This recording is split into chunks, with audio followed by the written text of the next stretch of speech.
Well, good morning, everyone. Welcome to another live this morning. Hope you're having a wonderful start to your day. And we love you coming on live if you can, as you get your notifications here as they start up. Here we go. Don't be shy. Say hello if you want, and I'll try. And if I see your name, you'll get mentioned. And we love doing the roll call. You know, we talked about not doing it a few years ago and everybody screamed at me. No, but I love saying hello. Okay, let's see. Who's going to be number uno on the hit parade? I don't see any names yet, but let's see here if any come up today. Who knows? Sometimes I don't see it. Okay. Right now, I'm not seeing any names, okay? So what does that do for me? Well, okay, we'll give it a second. And yeah, I'm not seeing anything. Let me just see here if I can. Anyway, I'm saying hello in general because, like I said, my scroll is not working this morning, okay? But we got a lot of questions to get to, so why don't we do that? You get your notifications. Thanks for coming on this week, and I'll mention this at the end of the program today. Tuesday and Thursday both plan on afternoon sessions, okay? Tuesday and Thursday. If you can hear me and see me, give me a thumbs up. I think you can. I don't even know if I'll see the thumbs up today. Okay? Anyway, I don't see anything. Okay, let me see. I'm just going to go to our questions this morning. And, okay, yeah, nothing's coming up on my end. Okay, so Michelle has a fat malabsorption problem. I was told to avoid a high-fat diet to help, however. I've been following Dr. Martin for years, and I was wondering on his thoughts of,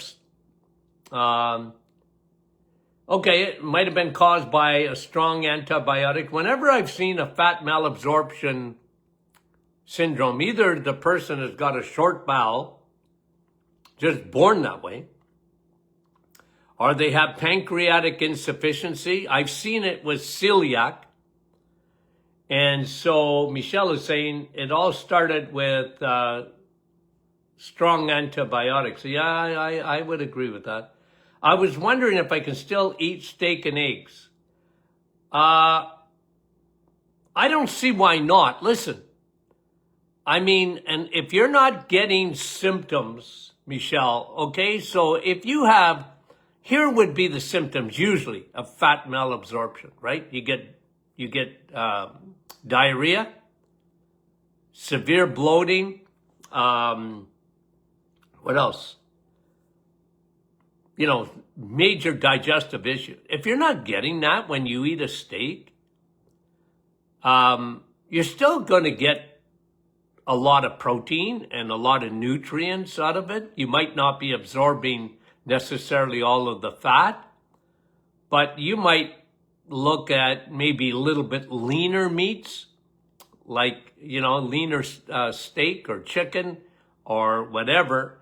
It depends on your symptoms, Michelle, okay? Like if you're not getting a lot of symptoms, and make sure if you were a patient of mine, I would have had you on pancreatic digestive enzymes. Big time. Okay, to replace, to absorb as much fat as you can, the lipase and, okay, that kind of thing. So, yeah, I hope I answered your questions. Let me get back to it now. Here we are. Janet. Okay, Janet last week asked a question about maximum number of supplements daily, and I didn't know her supplements. Now she's telling me she takes Navitol and cortisol. Well, look, maximum, they're both water soluble. I'm not worried about maximum so much. Janet. Like, listen, I've had people, and I'm not kidding you, so much stress in their life, so much anxiety. I had them for a couple of weeks or a short period of time. I can remember patients in my office, they were taking 8 cortisol capsules a day. They were that badly stressed. And they found that helpful. What were the side effects of that? None. Navitol? Look, you're getting a big dosage of Navitol. I mean, I started out with pine bark extract at 25 milligrams.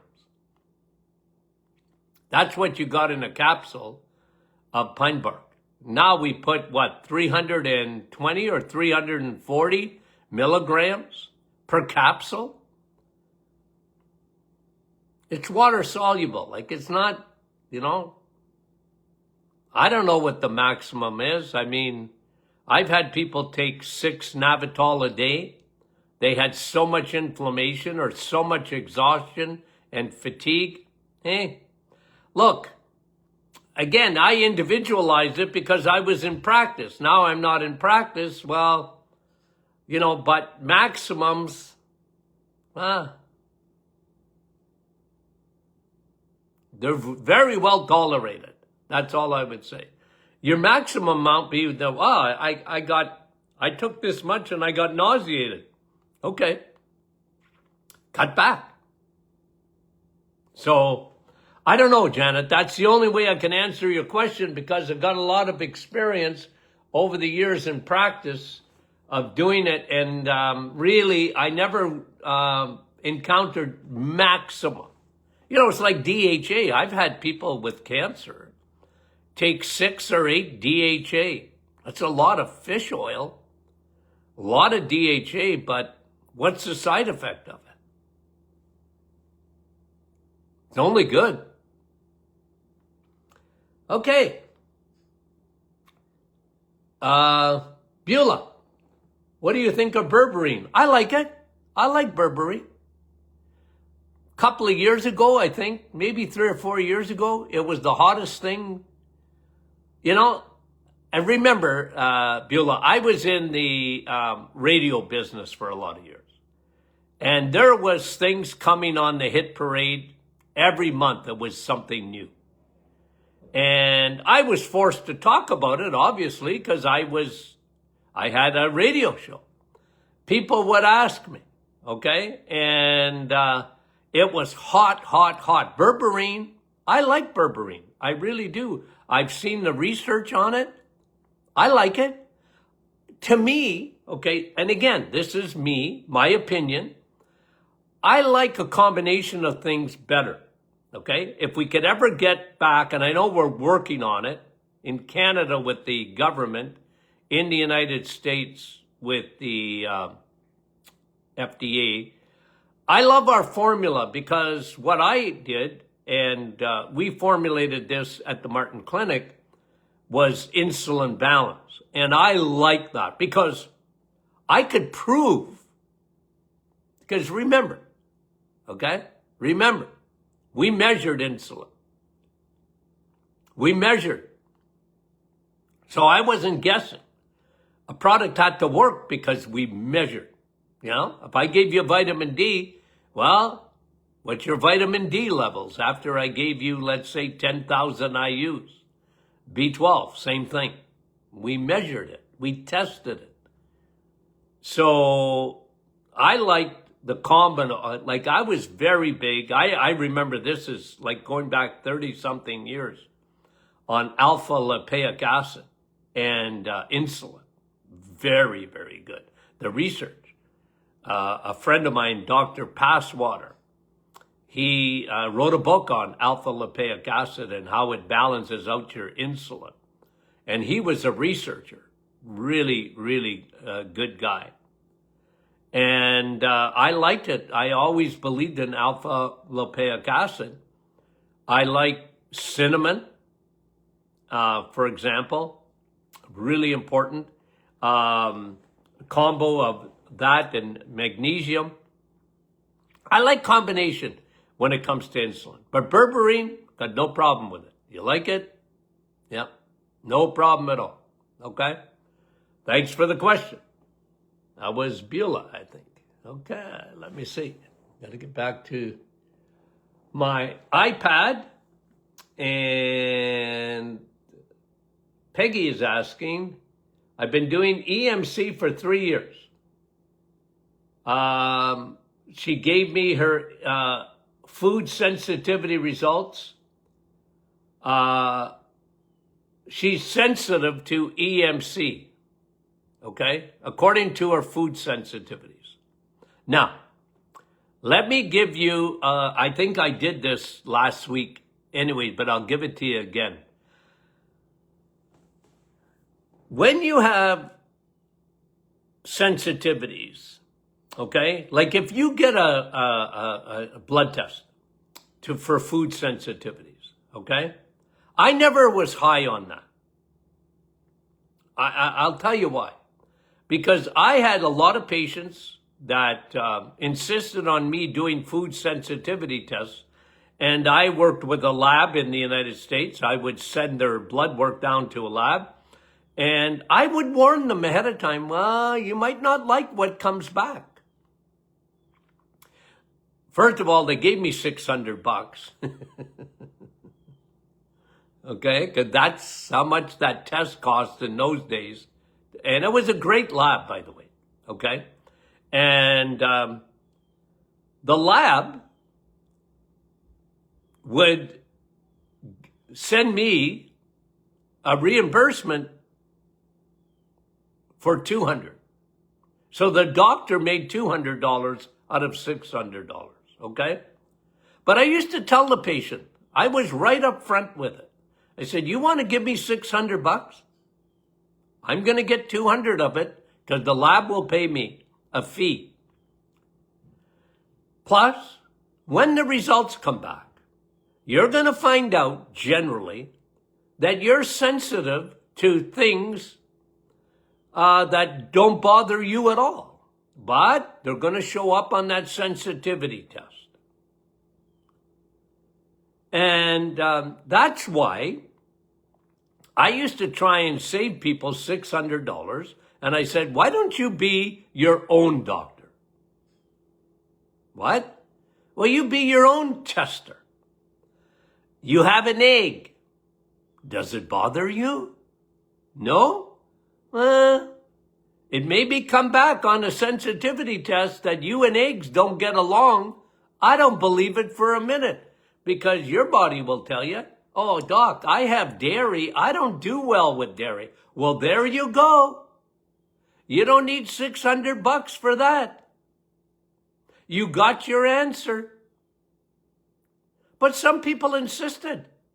So I'm saying here, okay, for example, because you're saying the testing came back, Peggy, and you're sensitive to the EMC. That means you're sensitive to eggs, meat, and cheese. How do you feel? You're getting some upper right region pain. That may be your gallbladder. I mean, have they not done an ultrasound on your gallbladder, on your liver? Look, I've had people that I've got them to cut back on fat because it was bothering them. Their gallbladder was all sluggish, or they were starting to form stones. And I modified their diet. I love eggs, meat, and cheese, but I would go, well, you got to go a little bit leaner. You might not be able to get the amount of fat that another person can eat. But this is, Peggy, what I'm saying to you. Okay, like if you're being bothered, well, that's different. But if you're not being bothered by foods, and then some sensitivity tests tell you, I remember, okay, Tony Jr. had fun with this, okay? I died laughing because he sent this blood work in for food sensitivities. It came back. The only thing that he could eat was fish, and he hates fish. Everything else came back hot. Like, don't eat it. We were on the ground laughing in our office. Laughing. according to this, son, you can't eat anything but fish. Like he was hypersensitive to everything.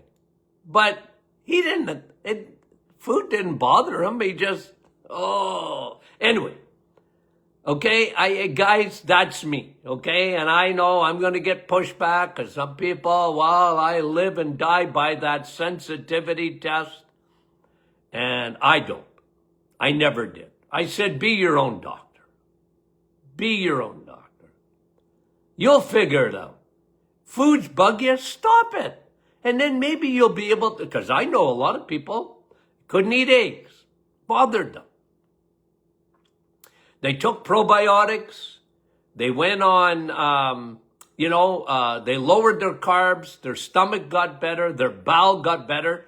And then they could eat eggs again. I've seen that maybe not 1,000 times, but hundreds of times. They couldn't have dairy. It bothered them. Now they can have dairy. It doesn't always happen, but it often happens after you fix your gut. Anyway, thanks for the question. I'm very opinionated, as you notice. But it's who I am, man.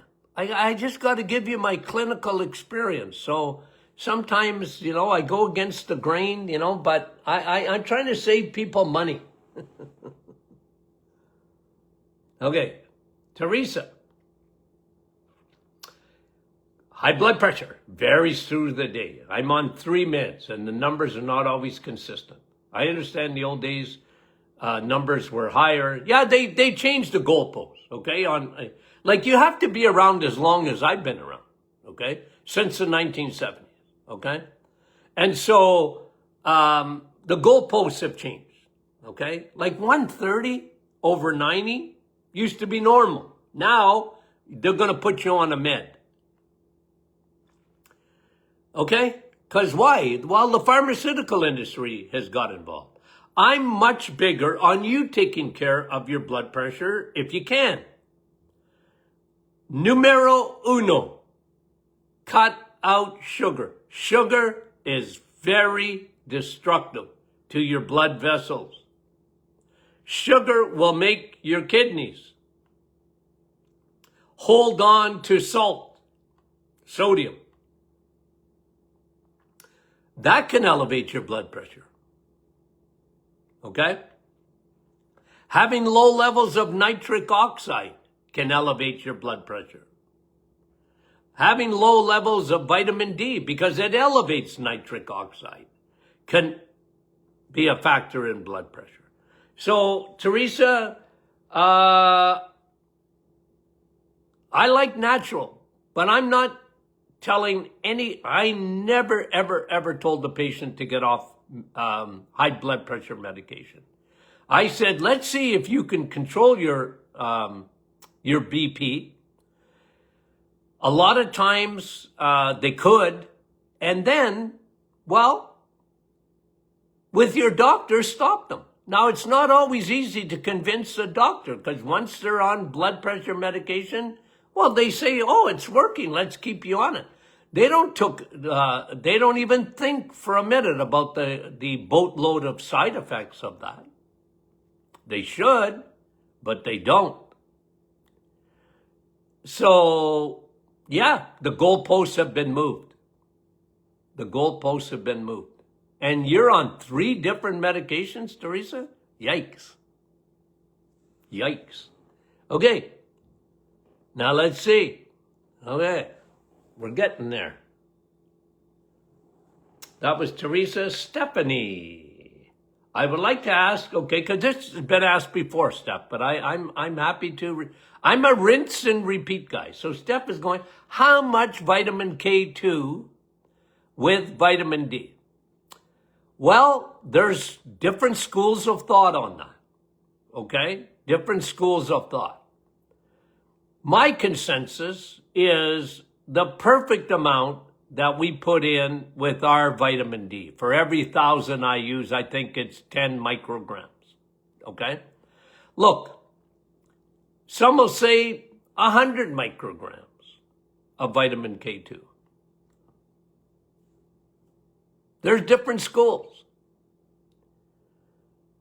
Nobody, I mean, you can go on Google and they'll give you an opinion, but it's just an opinion. Okay? It's just an opinion. Like what we know, okay, again, with our vitamin D, with K2, we know you should be taking vitamin K2, okay? And I always tell people, look, God put vitamin K2 in food. So when you eat calcium in an egg, there's lots of calcium in an egg. There's lots of calcium in cheese and dairy. Obviously, everybody knows that. There's a lot of calcium in steak. But God gave you vitamin K2 to take that calcium in an egg, in dairy, and in steak, and put it with the calcium. That's why I don't like calcium supplements, because they don't get to their intended destination. You want it to get to your bones. And we'll answer a question, because I saw it this morning on osteoporosis. I love vitamin K2. I really do. But I want you to eat your vitamin K2, mostly. Now, we put it in with vitamin D, because vitamin D will elevate your calcium, which is good. It's all right. That's why they gave vitamin D for bones, of course. But it's better with K2 because K2 will bring it to its destination. But you know what? Okay? Again, if you eat eggs, meat, and cheese, and you take vitamin D as a supplement, generally that calcium that you're eating is going to get to your bones. Okay? You know what the problem is? People don't get enough eggs, meat, and cheese. They just don't.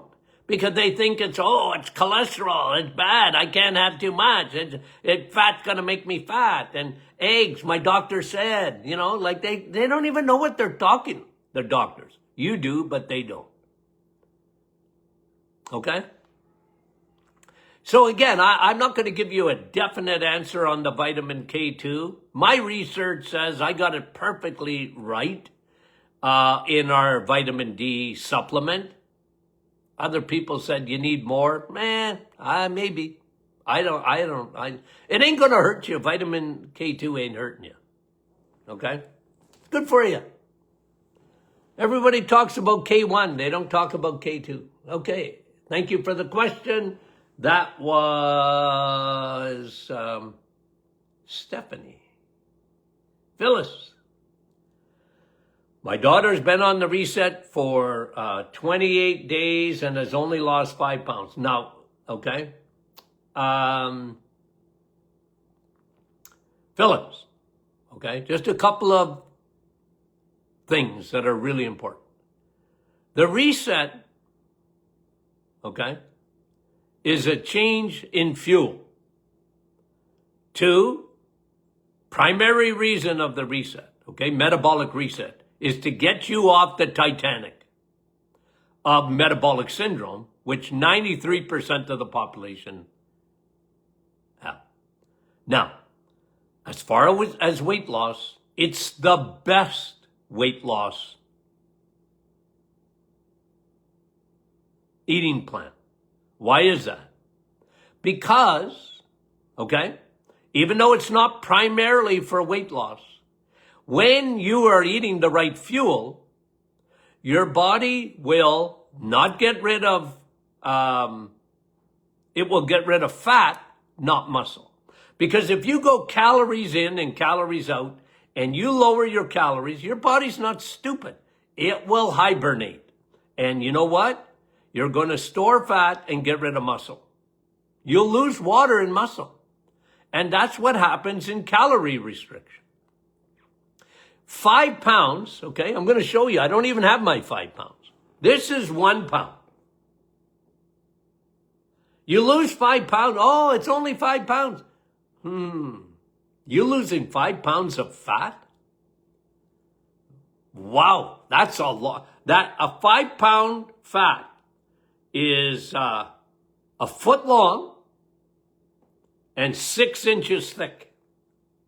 You only lost 5. I used to have patients come in, Doc, I only lost 5 pounds. I said, would you throw away your scale?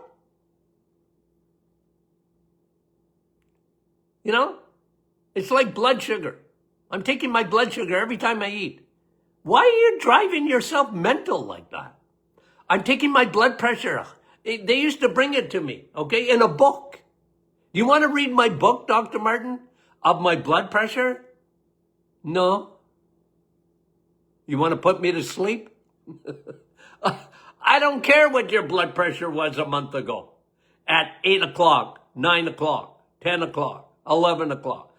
What do I want to know that for? I don't care. You're driving, you're secreting cortisol. You're making yourself crazy. I don't want to know. Now what I want to know is how we're going to fix you. So listen, I don't get too uptight when someone tells me they only lost 5 pounds. Look, everybody's metabolism is different. And, sometimes you might have to tweak a little bit, on the amount of fat you're eating. But generally, remember, look, who asked me the question? I'm going to put these two together because I saw it.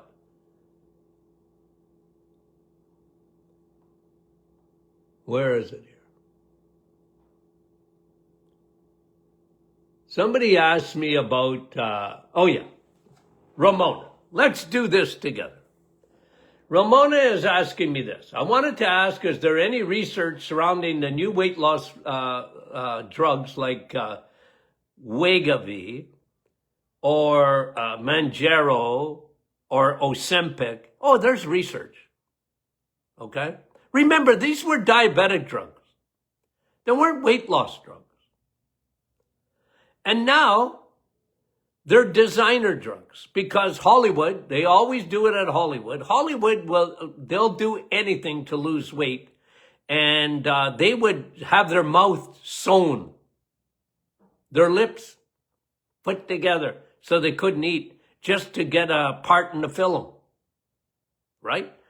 So out of designer drugs, like these drugs were made for diabetes, and now they're making billions and billions and billions of dollars of profit because they turned them into weight loss drugs, these GLP-1s, okay?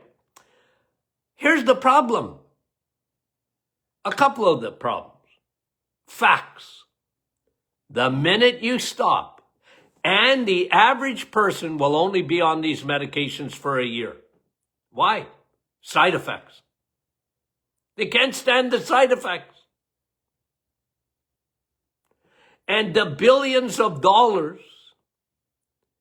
of lawsuits that are already out there on the side effects of Wegovy, Ozempic, whatever.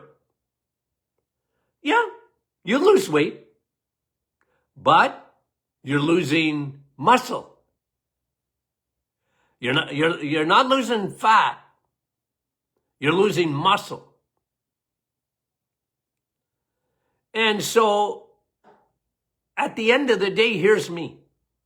There's no magic, guys. Magic in weight loss, there's no magic. Okay? These drugs, yep, they work. You'll lose weight. But at what cost? Okay? I have to say it. I'm much more, you guys know me. I want you to change your habits. I want you to change, because here's another thing. When they stop the drug because of side effects, all their weight comes back. It comes back. The body says, okay, you put me on because that's what happens. You go very calorie restricted because the GLP medications, you're not hungry. You're playing with hormones. Guess what? The second you stop, that's why I'm big into lifestyle. I always used to tell my patients this. When you're on the reset, you're going to find out after 3 weeks or less, you were a carbaholic. What? Yeah, you were a carbaholic. You'll realize, okay, this is part of the plan. You're going to realize at about the 3-week mark and earlier, man, oh man, I didn't realize how many carbs I ate in a day. 1. 2, how carbs affected me. I'm running on a different fuel, and I feel so much better. My bowel is better. My energy is better. My brain is better. My joints are better. My stomach is better. And so you got to understand that. And that's why, like, when I get a question like this, I understand the frustration if you have a scale. But if you've lost 5 pounds of fat, usually patients, because what we did in our office, we measured them. Okay? It wasn't weight as much as we measured them. Well, look, you lost a couple of inches here, there, and everywhere. That's better, because that's much more permanent than your scale. I'm trying to make it a lifestyle. When I get you convinced that you do better with protein and fat than you do with carbs and fat, like a donut. Okay? I tried. This was my goal because it's a metabolic reset. It's so good. Blood pressure. Blood pressure. Tens of thousands of patients have told me that. Geez, doc, my blood pressure is normal. Hello? It was sugar. And then when you're finished the reset, you've formed a habit. And I can tell you, this is for a fact, like tens of, 20s of thousands of 30,000 or more patients, they're still eating not no carb, but low carb. It's not, they're not having any carbohydrates. They're just not having many carbohydrates. And I tell you, even on this morning, I bet you there's 150 people on just this morning that could give testimony to that. They've changed their eating habits. So I just, I'm not going to shortchange the, let me just make sure, I got to talk too much. Phyllis, I'm not going to repent. Your daughter, tell her to send me an email, info@martinclinic.com, and I'll pump her tires up. Okay? We'll pump her tires up. Like, you're on the right plan, man. If you're strictly doing a weight loss thing, and you want to go on Wegovy or whatever, Wegovy, I don't know what you call it. Who cares what you call it? Wegovy. I don't know. Anyway, you know what I'm saying, guys? I'm long-term, looking down the path. I want your health. I don't want you to have metabolic syndrome, that 93% of the population. And remember, all of the chronic diseases come from that. All of them. So it's really important. Thank you for the question. And that was Phyllis. Cheryl, is it true that allergy pills are causing dementia and Alzheimer's? They could be a factor. Cheryl, I'm big on allergies. I'm big on quercetin and Navital. Pine bark with quercetin, the combination, I love it. Very, very powerful antihistamine. Yeah, look, I mean, there are medications that are worse than antihistamines for Alzheimer's dementia, i.e. proton pump inhibitors. okay, for your stomach, for acid reflux. Those are the worst, in my opinion. And statin drugs, okay, for dementia and Alzheimer's, because it lowers your cholesterol. And why do you want to lower your cholesterol? Okay, this is Cheryl. Linda, can you please ask Dr. Martin to discuss seasonal affective disorder? Yeah, a lot of people suffer from that. Oh, the sun's out today. Hallelujah. The sun is so good for you, isn't it? And, Linda's talking about light therapy lamps. Yeah, I got no problem with those. Okay? If I lived in the North Pole, I think I'd have a light therapy lamp. Okay? But yeah, sunlight, even on a cold day, guys, even though you're not going to get vitamin D, you're going to get melatonin. And melatonin is really important. Okay? And your body makes melatonin at the sight of the sun, through your eyeballs to the pineal gland. Okay? Really important. So, yeah, I got no problem with light therapy lamps. Okay? I really don't. Some people find them very effective. Lorna. A lady in the health clerk in the supplement department, okay, at the health food store, passed out just about at the thought of Lorna taking 10,000 IUs of vitamin D, okay? And, isn't it sad, guys, how vitamin D has been so vilified, okay? You go in the sun for 20 minutes, you get 10,000 IUs. How can that be bad? Oh, 10,000.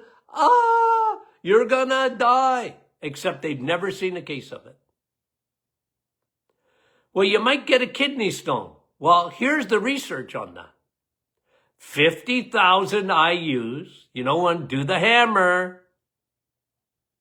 You guys do the hammer? I did the hammer. 50,000 IUs a day. The hammer's for 3 days. 50,000 IU a day of vitamin D, 6 months, every day, 7 days a week. You don't have to do it, guys, because it's been done. And you know what? Didn't even form a calcium stone. It's so crazy, the war on vitamin D, and people buy it. Imagine in a health food store not even knowing enough. The research had been done. Vitamin D, first of all, the numbers in the 1920s, people were taking more vitamin D than they take now.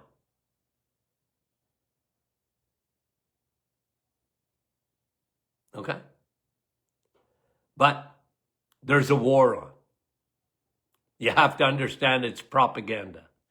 They want to take over the supplement industry. The pharmaceutical companies want it. And they pay for the FDA and they pay for Health Canada. They pay for it. So guess what? They want to give you a prescription because it's for your own good. Right? Guys, they're crazier than hoot owls. They don't know what they're talking about. The waiting rooms in the emergency departments, they're not full of people. I know why you're here. I know why you're sick. You take too much vitamin D. When they do take a test and they see your numbers are high, they pass out. You got high vitamin D. So, what's that mean?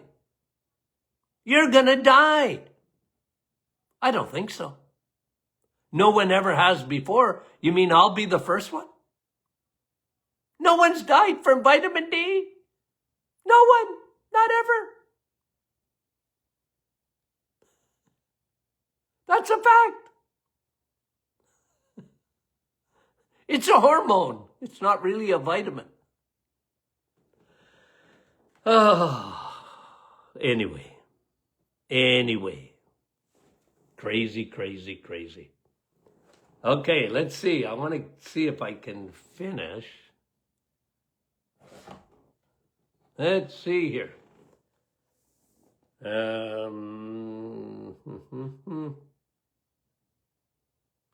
Sharon, gluteal tendinopathy. Pain in the butt. And it's no fun, right? Around your hip there and your butt. Oh, I listen, I like the combination, okay? I'm very big on curcumin and Navital. I like combining the two, okay? In the States, you can get our inflammation formula. In Canada, but those are the two biggest ingredients, okay? Okay. Yeah, gluteal tendinopathy, no fun. Liette, I've been, the thyroid's out. Yeah, we're trying to get it in as soon as possible. I'm taking a statin now with Dr. Martin's probiotics, okay? Can I manage the thyroid without your supplement and a statin? Like, I don't understand, Liette, what you're saying about the statin and your thyroid. What's the connection there? Maybe it was given to me the wrong way. So clarify that for me, would you, Liette? Because I can't answer your question. Like, I don't understand the connection between taking a statin drug, which is to lower your cholesterol, and your thyroid, okay? I shouldn't say I don't understand it. There's really no connection. Like, why would you want to take a statin drug with a thyroid? Okay. But give me a little bit more detail, Liette, okay, and I'll answer. info@martinclinic.com. Melissa, my 17-year-old has very bad cholesterol. Melissa, you see my migraine? Now, if they did blood test and he's got hypercholesterolemia, okay? So what? That's what I say. So what? Now, they're going to scare the life out of him and try and get him on a statin drug. But what I'd like you to do, if you can do this for me, Melissa, okay, is send me in his blood work at info@martinclinic.com. Make sure I know who it is.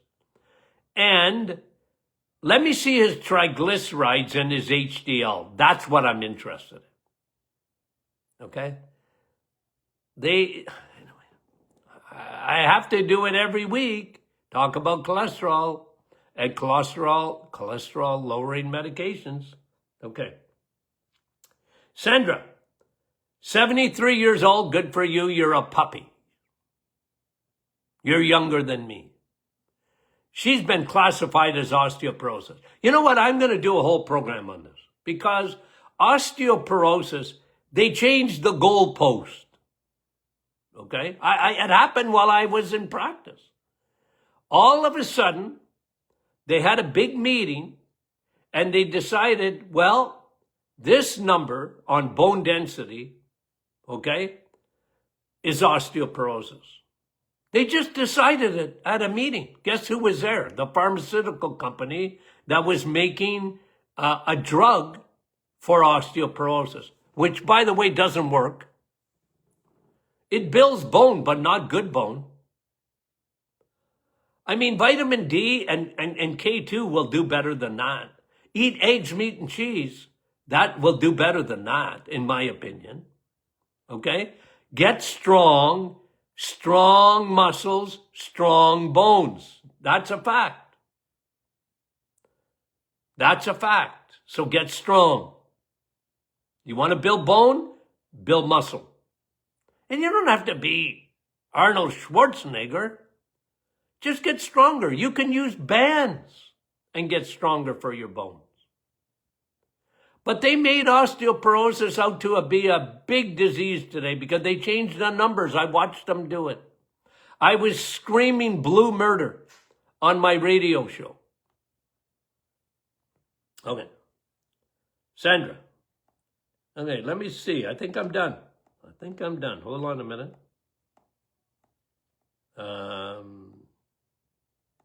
Yeah, I think I'm done. Okay. Wow, we got it. Okay. Okay, guys. Tomorrow, afternoon session, 4 p.m. Eastern. Okay? Just announcing it ahead of time. You got your book? Sun, Steak, and Steel, available in Canada. Rebuild Your Temple, in Canada and the USA. Are you a member of, if you want to join, you have a book and you want to join our little book club that we have, Rebuild Your Temple, well, join us. Okay? I do a little 10-minute, 15-minute devotional on Friday mornings there. And you're more than welcome to come and join us, okay? And, okay, we love you guys, and we'll talk to you soon.